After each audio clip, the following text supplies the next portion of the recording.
بسم اللہ الرحمن الرحیم۔ حضرت عبداللہ بن مسعود دامان اسلام میں یہ انہی دنوں کی بات ہے۔ ابھی چند ہی دن اعلان نبوت کو گزرے تھے اور گنتی کے چند افراد ہی مسلمان ہوئے تھے۔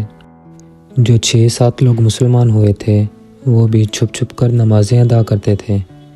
ایسا ہی کوئی دن تھا۔ حضرت عبداللہ بن مسعود رضی اللہ تعالیٰ عنہ اس دن کا واقعہ بیان کرتے ہیں کہ میں ایک نوجوان لڑکا تھا اور عقبہ بن ابی معیط کی بکریاں چرایا کرتا تھا۔ ایک دن میں بکریاں چرا رہا تھا کہ رسول اکرم صلی اللہ علیہ وسلم اور حضرت ابوبکر صدیق کا ادھر سے گزر ہوا۔ وہ میرے پاس آئے اور کہنے لگے، اے لڑکے، کیا تمہارے پاس کچھ دودھ پینے کے لیے ہے؟ میں نے عرض کیا، میرے پاس یہ بکریاں امانت ہیں، میں آپ لوگوں کو دودھ نہیں پلا سکتا۔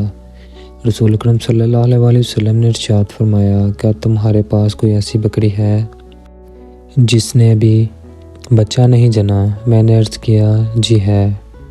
فرمایا، اسے لے کر میرے پاس آؤ۔ میں نے ایسی بکری پیش کر دی۔ حضرت ابوبکر نے اسے باندھ دیا اور حضور اکرم صلی اللہ علیہ وسلم نے اس کے تھنوں پر ہاتھ لگا کر دعا فرمائی۔ بکری کے تھن دودھ سے بھر گئے۔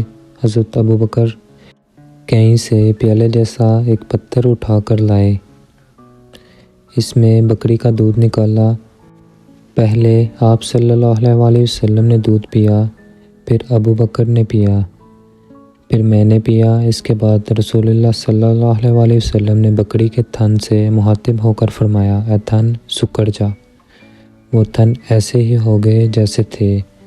اس واقعے کے بعد میں نے رسول اکرم صلی اللہ علیہ وسلم کی خدمت میں حاضر ہوا اور عرض کیا کہ مجھے بھی یہ اچھی بات یعنی قرآن سکھا دیجئے۔ آپ صلی اللہ علیہ وسلم نے ارشاد فرمایا کہ تم ایک سیکھے سکھائے لڑکے ہو۔ چنانچہ میں نے رسول اکرم صلی اللہ علیہ وسلم کی زبان مبارک سے سن کر قرآن کریم کی 70 سورتیں یاد کی جن میں میرا کوئی ثانی نہیں تھا۔